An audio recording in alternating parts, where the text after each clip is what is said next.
our country name is not respected. Now we have to go to individual names to gain that respect. Once we start working like that, that means that there's an erosion of institutions.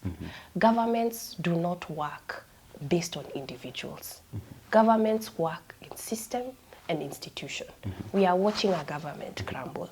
There are some people, they'll give us very good stories, but then they are not practical about their solutions.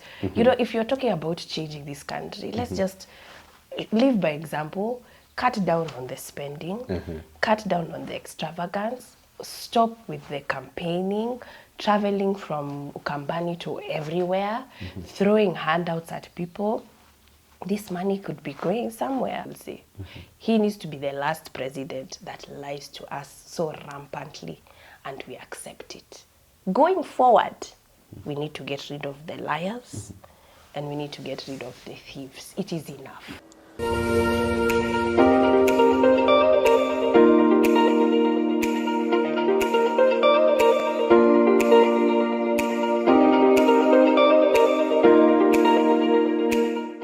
Great to have you on Richard Mwenja exclusive. It is November. I'm so glad to have you on board yet again. And you asked for her. She's back on the show after a while. Executive Director, Siasa Place, Madam Nerima Wako. You see me today in these toothful smiles because she's in town. Nerima, good to see you. Good to see you. How have you been though? I've been just all over, so many things, and even my voice. It's even like I'm losing my voice, but I'm happy. I can tell. I'm happy. You've been at the front line, I mean, championing for the release of your fellow activists. Yes. I've been seeing you all over the place talking about the need for the youth to be treated right and to be given priority. But let's start from the activism part of this conversation. Okay. Well, you are a youth activist, political activist, human rights activist. And finally, we saw the release of Nicholas Oyo and Bob and Jaggi, albeit after many days of asking and requesting for their release. But one thing struck us the most, that it had to take the intervention of former President Uhuru Kenyatta, and of course, people like you in the civil society, in the activist space, to finally have our voice back. But what was even more striking, rather shocking, were the sentiments from some of people in the political class. Yes. Case in point, Senator Cherargei, talking about, should there be Kenyan activists out there meddling in the business of other regions? Let them be cut to size. Actually, he talked about wacha wafinywe and then wakuje Kenya tuwamalizie. Of course, these sentiments from Cherargei never sat well with the Kenyan youth, let alone the parents of these very sons and daughters of Kenya. But for you, who is right at the center of activism in Kenya, what do you make of the entire situation on how Bob Jaggi and Nicholas Oyo situation was handled, and even the sentiments of Cherargei in the first place? You know, let me tell you, we're in a bad place as citizens, not just of our country, but of our region. Even when it comes to, there are so many things I want to say, and I don't know how deep I can go into it. But I will tell you something, Richie. There was a moment where the families of Oyo and Jaggi were so frustrated, especially after we heard from the courts that, you know, we had the habeas corpus and we wanted them to be revealed, you know, because, you know, you're asking, where are they? You're asking the Uganda government, where are they? We know they were taken by people in uniform at the border. And so, you know, you file a petition in court. And, you know, normally, on most instances, we are very hopeful that they would be revealed at court. And so when we didn't see them, that was now the beginning of darkness, because you're like, okay. Then now when you hear that they say, oh, no, we don't have them, that was even scarier. So now you begin to reach out to your contacts within Uganda, and people are telling you, by the way, we don't know where they are. That is even scarier. I'll say that in that period, there were a lot of points where the frustration, not just from family, from friends, from Free Movement Kenya, you know, from Wambua, there's even Morara, who was very adamant in terms of where our comrades. there were multiple small protests. Few people, 10, even sometimes 8, but people who are questioning, why is our government silent? The letters were done to ministries, foreign affairs, asking what is going on. You know, what is your stance on this? And the family wanted to travel for the court hearing. And, you know, as someone who does human rights work, and you can't even guarantee their safety, you're scared for his wife who wants to go. And you're like, you know, we can't guarantee you're going to be okay, because the way things are right now, they actually are unstable. And this is not just Uganda. Look at what's going on in Tanzania right now. Sure. And so when people are saying we're meddling, East Africa, it's a community. Jumuiya yetu. Jumuiya yetu. Ni jumuiya yetu ya kweli. Kama unaniambia mimi niko na pasipoti na siwezi tembea, pali penye unasema naweza fanya biashara. So I can do business in Tanzania, but politics keep off. Yeah. That's where you should draw the line. We draw the line. Politics huwezi, lakini biashara unaweza, familia unaweza, watoto unaweza, kila kitu unaweza. Siasa. Protect our sovereignty. No, there's something completely off with that narrative. The silence from the region has been glaring. The fact that we can see Museveni proud of talking about our fridge. And then we're seeing the response on our end saying, it's not a literal fridge. Does it matter? It's the fact that there are people being held against their own will. True. Citizens of this country and others. And you're like, he didn't literally mean a fridge. Who cares? What matters is there are people who are in a place that they don't want to be in, being tortured by other governments. And ours is almost silent. There are stories of mothers and children stuck in Riyadh, Saudi Arabia. True. There are stories of people stuck in Russia, in armies. I mean, come on. It just feels like our own government doesn't know how to take care of their people within Kenya and outside Kenya. So what are you there for? What are you there for? And for me, being behind the scenes of all of this, sometimes I'd sit down and I'd be like, we're in a crisis. We're in a serious crisis, not just economically, the way people say things are bad, it's health, you know. SHA, for instance, I know people who are really struggling with, even right now as we speak, there's a family member struggling in ICU, and SHA has done nothing for us. And even now I'm talking about foreign affairs and relations. You talk about an administration where when they think about opportunities for young people, the first thing they think is to export these young people. Labor migration industry. And then as soon as you've exported them, you don't even check on their welfare. You don't. Overseas. It's like, waende. We have to create jobs by whatever measure possible. I'm glad that they are back home. I'm so glad they are back home. And I would say this, Uganda will have protests. Uganda? Yeah.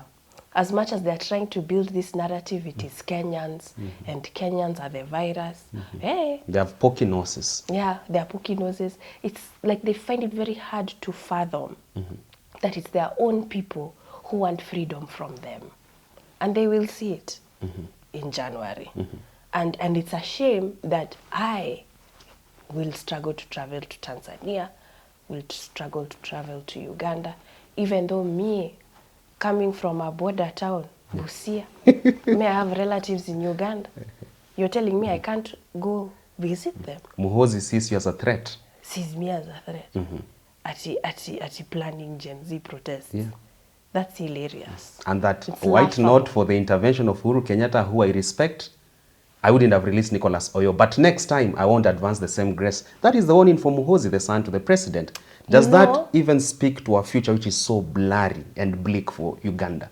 You know, and I was telling people, it is a fact that there were interventions that had to be utilized that were relational.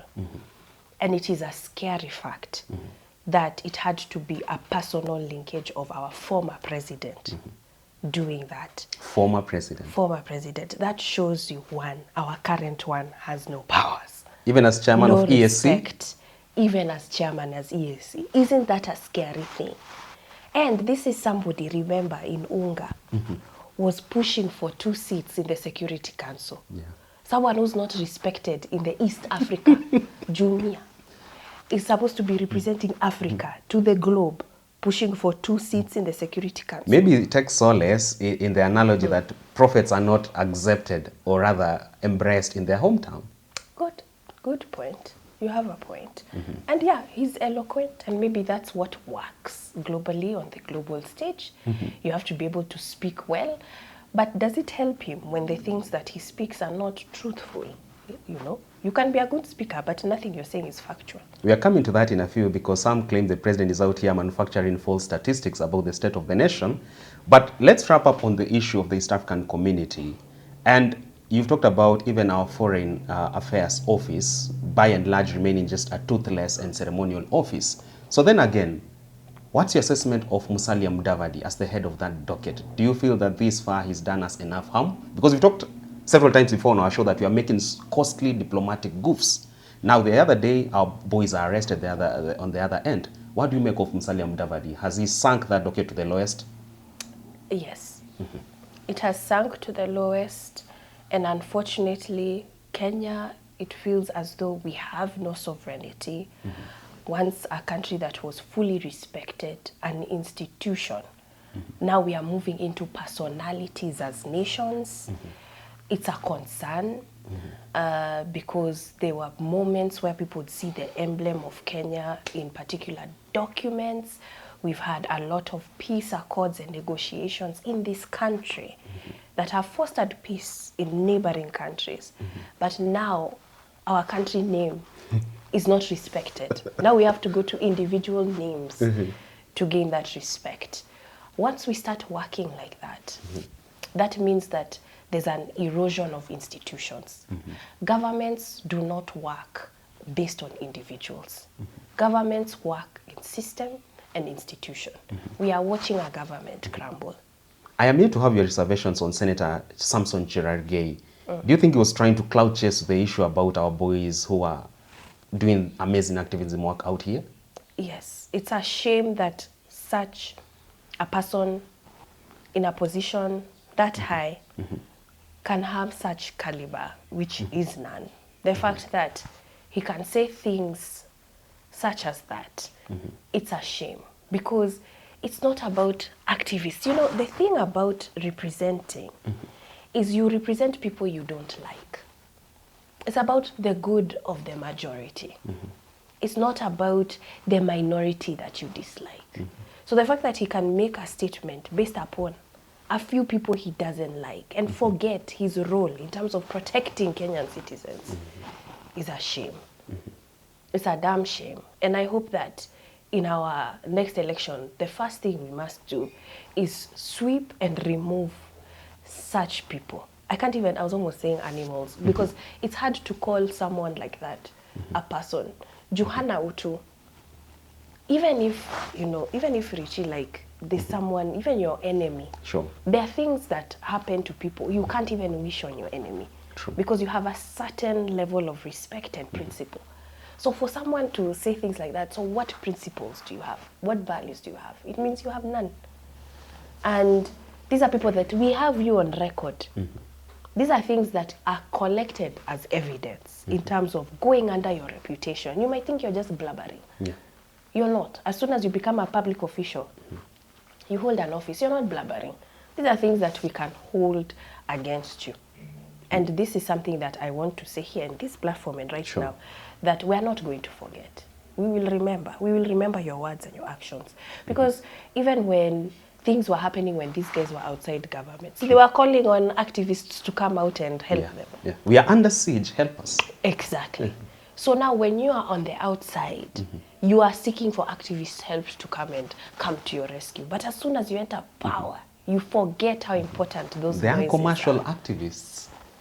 You know, hey. Because now that is the justification towards their critiques so far. When you see Nerimo on the streets, she's been paid by a certain force. She's working at the behest of this or that organization. I mean, You know, it's fine. You can call us whatever you want to call us. But at the end of the day, it's about our actions and what we're able to show. When we see people being released, freedom, and alive, there are people who Kinanjagi was saying have been there for a year, 1 year. Citizens of other countries. They are not dead, they are alive, they are there. But us, because we're commercial activists and noisemakers, people have come home. Have we not received the product we wanted? Yeah. People are home safe and they are alive. So yeah, the action has worked. People are home with their families. Compared to you just sitting there feeling like, oh, these people, there are people who are actually in real life as we speak right now, still stuck there for more than a year. So thank God for your commercial activists. Thank God for your noisemakers. Because let me tell you, there was a moment Mau Mau were being called what? Terrorists. Sure. Mau Mau. Mau Mau were being called terrorists. Today we praise them. In fact, today you're finding people trying to link themselves to, you know, my grandfather. I'm a son of Mau Mau. I'm a son of Mau. True descendant. But in that day and time, in that present, they were terrorists. Hawa ni kwekwe. Yes. So I would rather be on the wrong side of the present.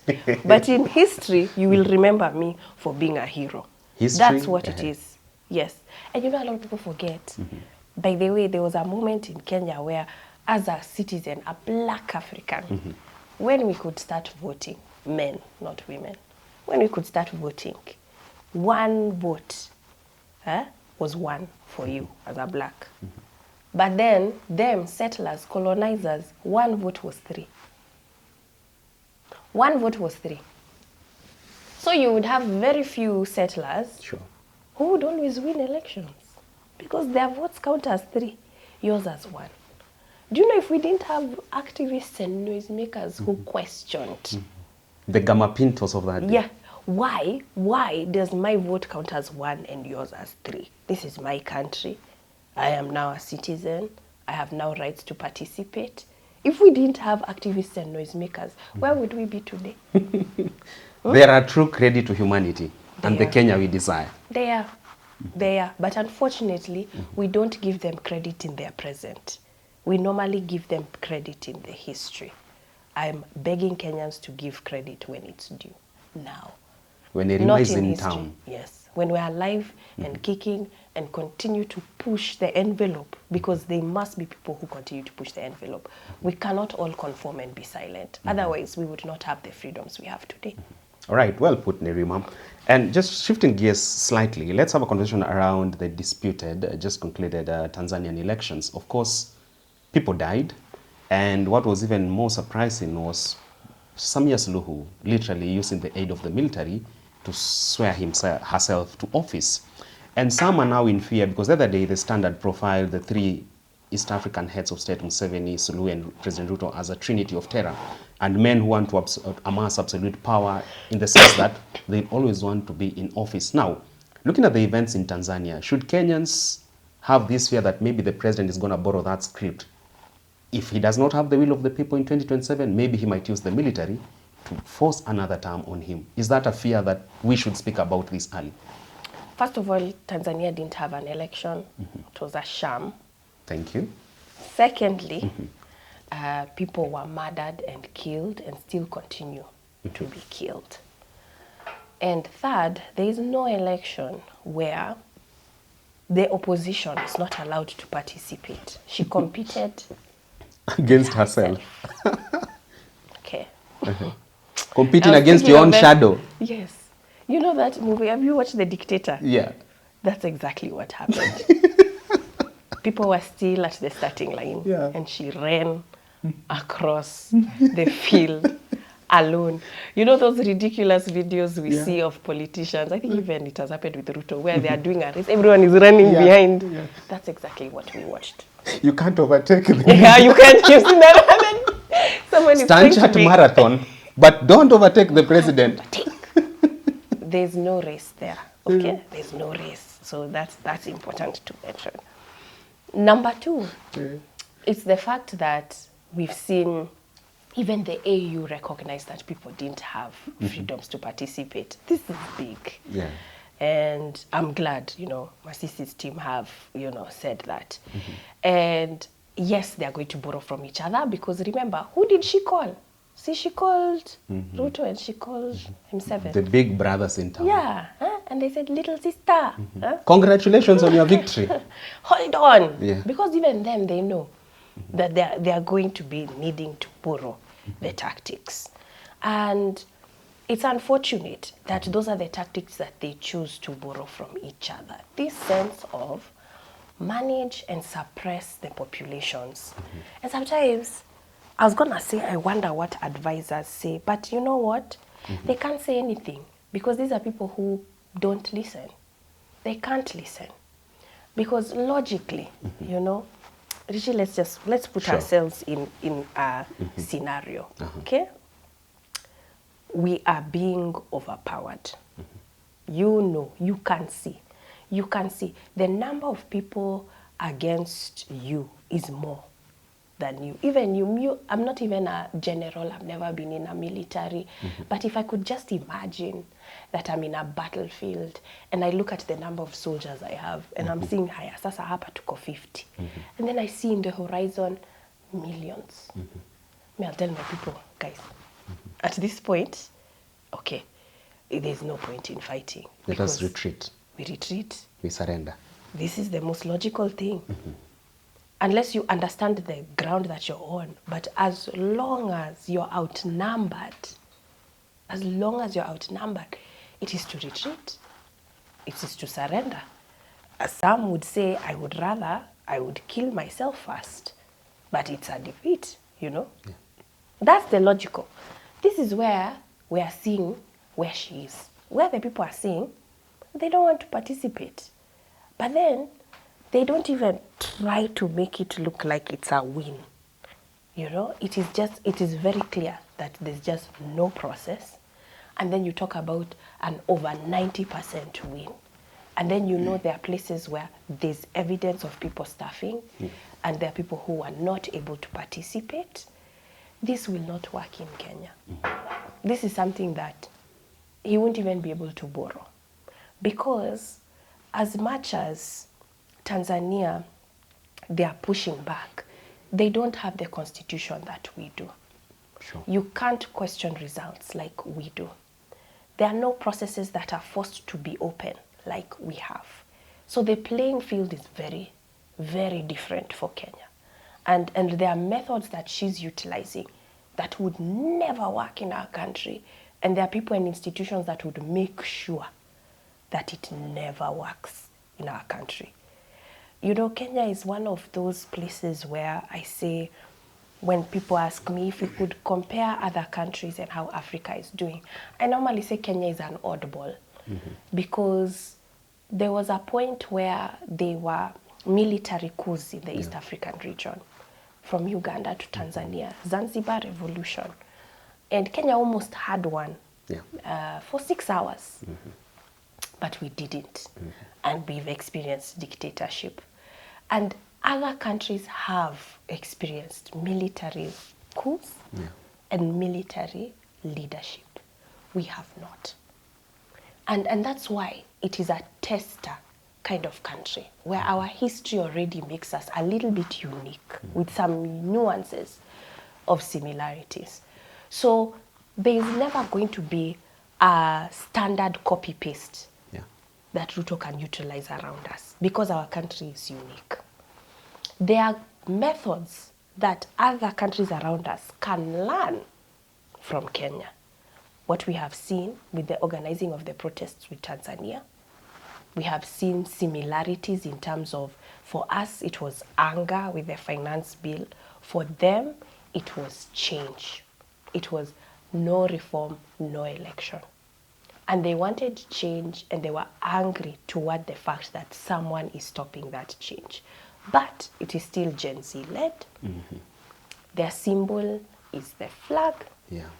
And we can see the unity and solidarity, because even though there are 200 who are being charged with treason, their businesses are flourishing. because people are showing solidarity in different ways, which is what Kenyans have also done. So I would not be so secure. In fact, I believe that Samia is definitely a tester, but things are not going to be easy for her. It is going to be bumpy. She thought that mentioning she's the winner, giving her speech and getting her certificate was the end of the race.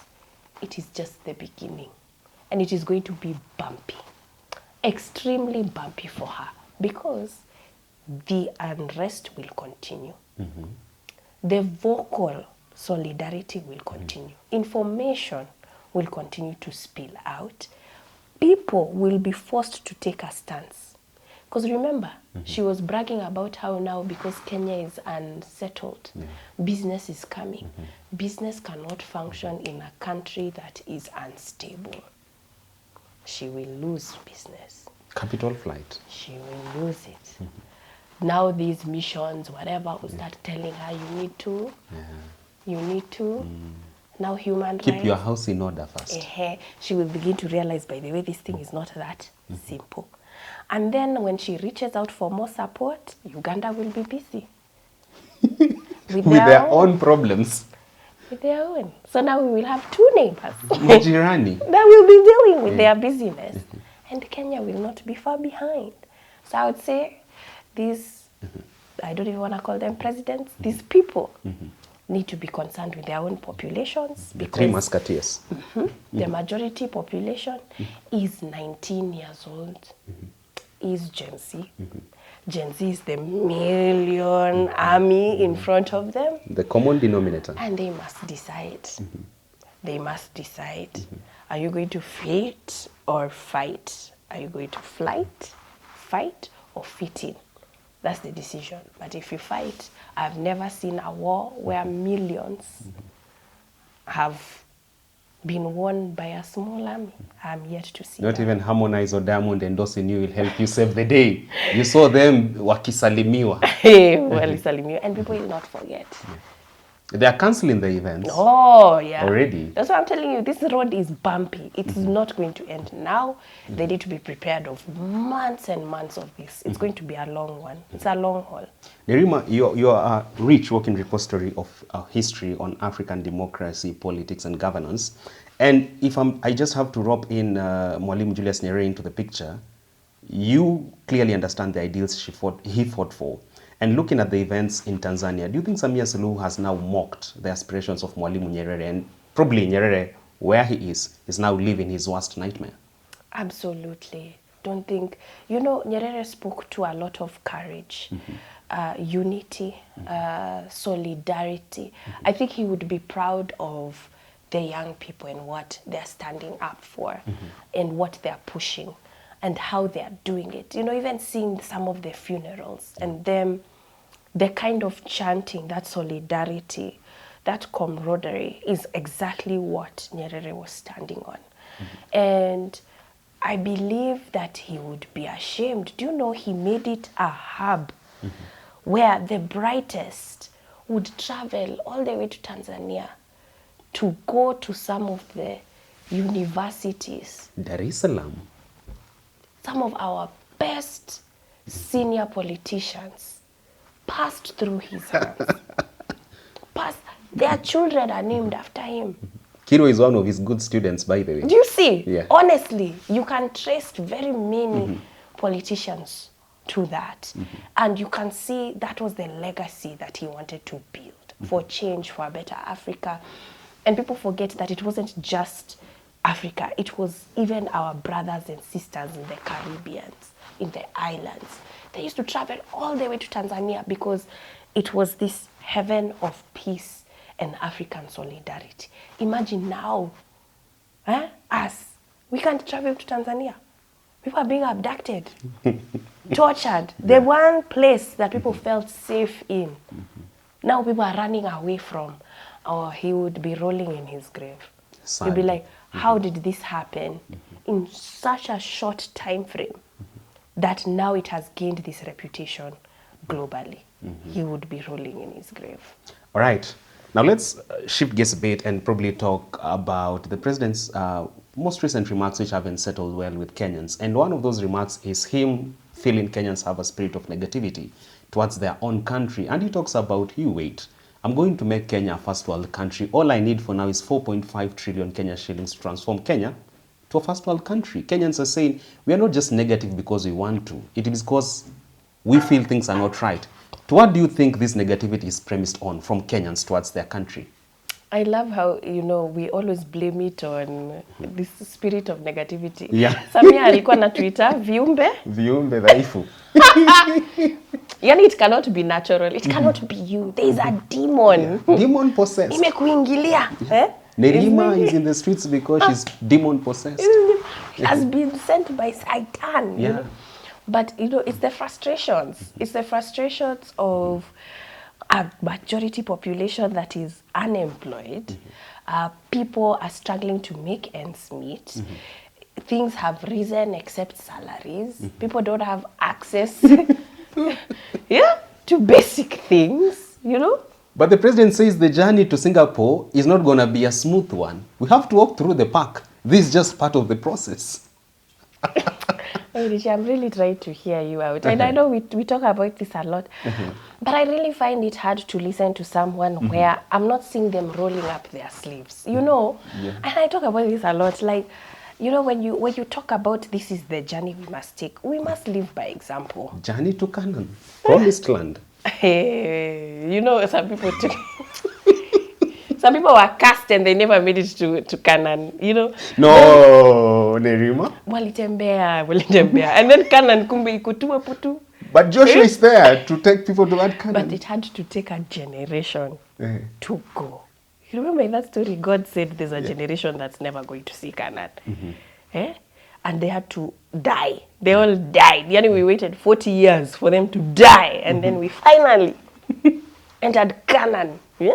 With the youth being led by Joshua. Do you know, there are some people, they'll give us very good stories, but then they are not practical about their solutions. You know, if you're talking about changing this country, let's just live by example, cut down on the spending, cut down on the extravagance, stop with the campaigning, traveling from Ukambani to everywhere, throwing handouts at people. This money could be going somewhere, but no, I find it very difficult to believe him on anything. Yeah. Even the justification that we are not out because we want to be on the streets politicking, we are out for empowerment tours. And I'm sure you realize this. The president continues with his promises spree, pledging this and that development to this or that region. But then again, we're talking about just 2 years to the next election. If indeed he was to play fidelity to the promises he's making, do you think that will give him some saving grace, maybe for re-election in 2027? He will have some votes, but he will struggle to get to the 50 plus one. Yeah, he will. And it's just simply because of where we are, not just as a country, just globally. There are certain measures that people are expecting for governments to take, firm stances, even when it comes to the economy, our foreign relations, and we just don't think that he's had that much of a backbone in terms of us being able to feel it. You know, you can say something, but I'm not feeling it. Yeah. So it's not about, in fact, there's a saying by Maya Angelou, it's not about what you say to people, it's about how you make them feel. And so if people are not feeling that their pockets, they have extra resource to be able to spend money, if people are not feeling like money is circulating, if people are not feeling that they can make ends meet, no matter how much you talk, people are not feeling it. And that's the reality of Kenya today. So however much you paint a picture of a rosy tomorrow, if they're not feeling that right now, they cannot believe in your story, in your script. They're not going to believe. In fact, yeah, it's very difficult to convince a large population. You know, he's going to have the uphill battle of proving a reputation and convincing people to let him stay in power. Whoever is coming next is the one who can make extravagant promises, because we've never experienced you before. So we cannot test you. We cannot say, yeah, you know, he's right or she's right because this, that. But for you, we can. We can be like, but last time you promised this and that, that's not there. Last time you promised this. So that's what he's going to be fighting against. For Ruto right now, it wouldn't be who is competing against him. It would be convincing the people. He has an uphill battle of convincing the people that he needs more time to be able to take Kenya to where it needs to go. But it's difficult to do that when people are just seeing scandals, people are seeing corruption charges being dropped. Acquittals every other day. Wow! Lenol, Kulal, Kidero, you name it. This is what administration, when they came in, they were actually eight acquittals in the first month, the first 100 days in office. They talked about it was out of political witch and perhaps why those who were acquitted had been prosecuted. No. Even if those are political witch hunts, let us see one case. Even not one is too little to ask for because the cases are several. Let's see cases of people being charged. This is what the public wants to see. But if you continue to acquit people, if you continue to make promises and people are not seeing differences, you are going to have a struggle with convincing the Kenyan people. The courts are saying the DPP did not file sufficient evidence. DPP also takes the blame to EACC. Are we making a mockery in the first place of our graft-fighting institutions? Absolutely, because it's so sad that even right now, like with the protests, right, we still have young people who are charged with treason, terrorism, and young people who are being charged with arson and all sorts of things. We can see that the evidence is not sufficient. But these kids are still going to court. Court hearings have rolled over to 2026. So even though we're talking about these big cases here, imagine the ripple effect it's having on young people, their way of life, jobs they don't have access to now because they're still in and out of court hearings, and their livelihoods, the impact it's making. So, you know, we are focusing on the big stories, the big fish, but this has a ripple effect if these institutions are not working adequately of what they're doing to the ordinary Kenyan every day. And we're watching people within cells because they don't have enough resource for bail. But when you look at the case, the evidences are not enough. But these cases will not be dropped. Nerima, what's your word to Chief Justice Martha Koome and even her Deputy Philomena Mwilu at a time when Kenyans feel, majority Kenyans, that justice belongs to the highest bidder? It's a preserve for the rich. They can get acquitted with anything they've done. What danger lies in us having a judiciary which we cannot fully trust? We feel it does not measure blindfoldedly. They have to know that this is the one arm that Kenyans have a semblance of hope in. Parliament, we know Parliament lost their backbone a long time ago. Executive, we know that we struggle with an executive. Parliament lost it, yet Moses Wetangula says he's gonna make sure the Parliament that he heads will go down history as the most neutral. It cannot be the most neutral. I have friends in Parliament who are not given the room to speak, and they have very important issues to raise on the floor. Elected members? Elected members. And I know this for a fact. Even though they would lodge it and they would say, Nerima, I will do what I can. It's been lodged, but I know the speaker we have, I will not be given room to speak. This is the current Parliament that we have. They are being muted. So even the ones who have a backbone that's strong enough to speak up, they are not given the floor. And it's a very scary place to be, because these are the people who are to represent our voice in Bunge. And so when we've lost Parliament, because it has been captured by the executive, and then we're only left with the judiciary, I would say to them, please do not let yourself be captured. We are already seeing signs that you are, but then please push back, because you're the only hope for the Kenyan people. Stick to your guns. Stick to your guns. And what worries me is when you have a leadership that would rather push back against anarchy than follow process. These guys don't want to be held accountable. That's what it means.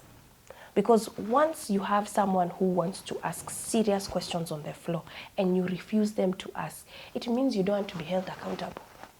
So when we have a government that doesn't want to be held accountable, but they're telling young people, no, make sure you use the process, but you're not. You're not using the process, but you tell young people, no. Follow due process. Follow due process, but you're not. Then you tell young people, no.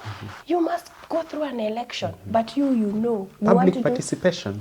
you want to do everything to make sure you bypass. You bypass the public participation. So we know what you're doing is trying to bypass elections. If you could, you would. We've seen the rumors of extending term limits. Yeah. We've seen the from rumors. the same Cherargei. Yeah, and we've seen the rumors of people saying, "Ata hii tutarig too." So we can see you're showing us the clouds of bypassing the process, but you're going to tell young people, no, you must follow the process. Let me tell you, my message to the judiciary is, since you are the only saving grace appearing to be, if you remain silent, if you continue to appear to be captured, if you are fully captured, don't expect the youth to follow due process when an election comes by. Because they have watched every arm of government not. Don't expect them to. Nerima, the president is on the receiving end of backlash, all thanks to what some Kenyans believe. He's out here manufacturing false statistics about the state of our economy as a country, even the state of our governance. Before the international arena, even media, he paints a rosy picture that things are well in Kenya, be it when it comes to addressing employment under his administration, be it about protecting human rights. So then again, if the president is going to be viewed as someone big on a litany of lies, will it ever come to a point whereby even when he's doing the right thing, people can see it for what it is? No, it becomes difficult. It's like the story of the boy who cried wolf. You know, you cry so much, and then one day there's an actual wolf in the village, no one is going to believe you. That's how that story ends. But the thing that I hope is that we become better at record keeping. I think that we must come to a place as Kenyan people where people must be punished for lying to us. You cannot be that courageous to lie without blinking? You cannot. Eh? You cannot be that courageous. We cannot continue to support this sort of behavior. We are not fools. I know. We are not fools. We are one of the most educated populace, not just in Africa, but globally. We cannot condone and accept lying and liars to get away with it. In fact, whoever enters the presidency next must punish thieves, must punish liars. It must be something that is inculcated so deeply that by the time you get onto a national podium, you know, it's better I say siko shua, lakini, because we cannot make it too comfortable for liars. They need to be scared of what they say on stage. They need to be scared of what they say behind podiums that have the emblem of our nation behind them. That is what I will say. He needs to be the last president that lies to us so rampantly, and we accept it. Going forward, we need to get rid of the liars, and we need to get rid of the thieves. It is enough. What level of lying are you referring to here? Habitual liar, pathological liar? Where are we as a country so that we know what we are dealing with? The lies are so much. Me, by the way, I'm not sure what to believe. It's very hard to believe. We've been told in Singapore, the president literally forced people to come from the slums and go to 15th floor to live on those affordable housing units. You don't even want to believe that? Stop. How? No, even you logically, how is that possible? Even you think I'm going to, I don't even nataka kucheka. No. I mean. But you know what? Next time we need to look for someone who actually lives in affordable housing. Like, let's invite them. Your friends don't live in one? Me, I don't know. Do you have someone you can call? Not around my circle, we are all still in Korogosho and and such. Me, by the way, I want to meet someone. I feel like let's have them here. Not, you know, the way, remember in the campaigns they used to plant someone who looked like Farouk's sister in everything. Yeah. Launching a portion meal, she used to be there. They have started again. They have started planting people. And now we will mark their faces. By the way, now, thank God for the advancement of AI. Tutawapata, we will find you. If you plant a familiar face. So even us, let's, may I want to hear someone who lives in affordable housing. I would like to. I would like to hear it from their mouths. I'm tired of hearing it from that. The transformation stories. I'm tired of that. You want to see that I want to see one-on-one? Yeah. I think we should try. Me, I don't know anyone. But, you know, maybe people in the comments can tag, you know, people who we can interview. Because me, I want to meet them. I want to know, has it changed your life? How is it living in that house? Is it yours for real, for real? Na ulipata aje? Me, I want to know. I'm genuinely asking. Akirichi, I'm not even making this a joke. I personally would like that. And I don't want someone sent by Gava and they are prepped to tasema hivi staki. You want a real SHA beneficiary. A real affordable housing beneficiary. Yeah. Really. All right, Nerima. Let's finish with a bit of full throttle politics. It's only, I think, from my circle, you and I who have not paid our homage to Opoda Farm to honor Baba's legacy. Yes. But those who've already been there have come out with quite interesting insights. There are those who've used that opportunity to speak about their political future. Some have presented themselves as the true custodians of Baba's last wishes. But from a general perspective, do you feel that in life, I mean, as in death, Raila will continue to shape Kenya's politics and governance arena? You know, there's a friend of mine yesterday, she was like, sometimes I wake up and she was saying, hey, is Baba really gone? Like sometimes she'll sit there like, hey, Baba ameenda kweli. Like, Kenyans are still going through a period of closure. I don't think it has really hit us. I believe that, especially since the campaigns have started, there are going to be moments where you're going to expect Baba to be there. That's going to play their minds. You're going to even have processes of, if Baba was here, how would it have been? We are still going through that grief and loss, by the way, even for people who don't want to admit it, just because, can you imagine, we're going to a ballot where Baba is not there. Do you know me, I've never experienced that. In your lifetime? Yeah. Even you. Yeah.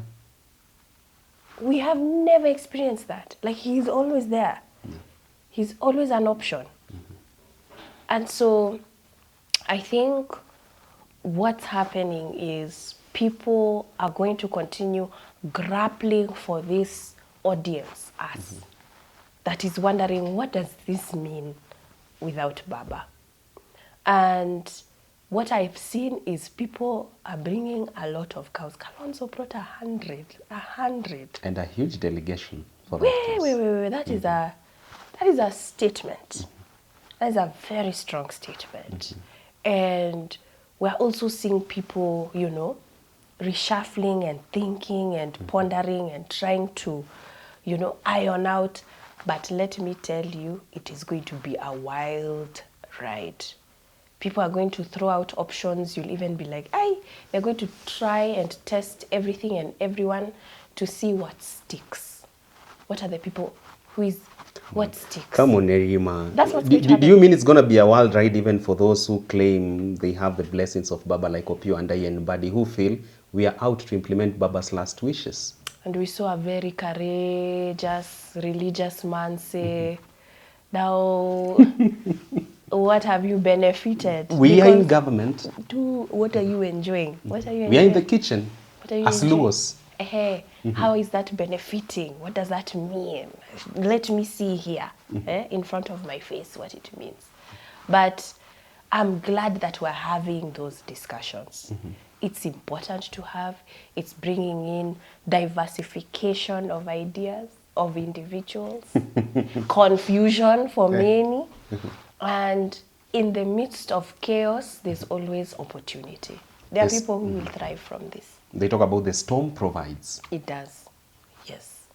and we are here to witness it all. I am. You're still looking forward to those who will be casualties of Baba's exit? Ah. We've always talked about there'll be many political There'll funerals. be- Our obituary is underway already for some people that Baba has left behind. Yes, there will be so many. But it's refreshing, you know. It's a new dawn. So it brings in fresh air as well. Yeah. Fresh breath. Fresh breath, new faces. You know, there are faces that Kaluma as is we are- here to stay. Hey. He believes so. Time Especially will for people tell. like you who have critiqued his work so far. Time will tell. Time will tell. Time will tell. You know, there are people are gonna be like, hey, jokers. That we will be shocked how they will perform. Yeah. And time will tell. That's the saving grace that we have. And for me, I'm looking forward to it. I want to see what will become the topical issues. You know, people framed our last election as the election of issues. It wasn't really tribal. What is going to be the framing of this election? That's going to be interesting to see. Nirima, we have a lot that you really wanted to have a take on, but we shall carry forward to our next conversation. But let me give you a chance to make your final remarks. Maybe there's one or two issues you've left out, but you feel this is the right time for me to address this or that is happening in Kenya, or even to those who are just fearful and saying, hey, Nirima, so much is happening in Kenya. We are just at a state of confusion. How do we chart the path ahead? What's your word to all those with such fears or maybe personal reservations that you had? Yeah, I'd say as much as what's going on in our country, I'm really proud of the Kenyans who have stood in solidarity with Tanzanians. May we continue to be vocal about what's happening in Tanzania. We normally have a sibling rivalry, but then even though, you know, even you with your siblings, mtu akimshika, you know, even though you fight with them a lot, Damu ni nzito kuliko yes, maji. you will always defend your sibling. So I'm really proud of that solidarity, especially it coming from young people. I think we are believing and we are living Jumuiya yetu, and that gives me hope. Yeah. Jumuiya yetu. Jumuiya yetu. Well, at that point, we take our conversation to a wrap. It's been fantastic having Nirima back on our program. You'll see more of her, of course, in the near future. She's a resident analyst here. But for now, we thought let's celebrate one of our heroines. In this country, Kira and I always celebrate a hero, a heroine every week. Today is missing in action. But in his place, Nirima Wako is out here. And with me, we are celebrating one woman who is a true credit to humanity. I've met her personally, of course. You see her, you see seriousness, you see her, you just shrink because she just is a woman who stands on high ideals. That is Mama Nirima Wako, and Nirima is called Martha Nirima Wako, by the way. She's the mother to that Martha Nirima Wako. It's your mother's birthday. I understand she's turning 70. She's turning 70. So it's such a joy to be able to celebrate her. And I mean, she's a true matriarch. Like the way she pushed, especially me and my sister, to be who we are. And we are 4, 2 boys, 2 girls. But my mother is a very strong force. Yeah. And some are watching her like, I mean, what's her name? We want to meet her on the streets and greet her. Her name is Alice Wako. Alice Wako. Yes, her name is Alice. And she will be 70. This weekend actually. A Yes. whooping 70? 70! And Imagine. she just looks so youthful. She does. And we're so, you know, grateful. You know, sometimes we take for granted our parents, and, you know, you feel blessed when you're able to still interact with them, spend time with them. And for me, it's such a blessing to be able to have my mother around and to be able to celebrate her. Yeah. She's aging like fine wine. Someone was telling me, what is the secret to Nirima and her family? Is it the Duruma gene, the Mijikenda gene? What's the secret ingredient? I think so. Because even my father, I don't know, they are aging backwards. I'm not sure. They look young. But I do believe that it's to be, there's a certain level in life where we've always been taught to have like joy, to be appreciative, to be humble. It's the little things. Even in the face of adversity? Yes. Philippians 4:4, rejoice in the Lord always. And I say again, rejoice.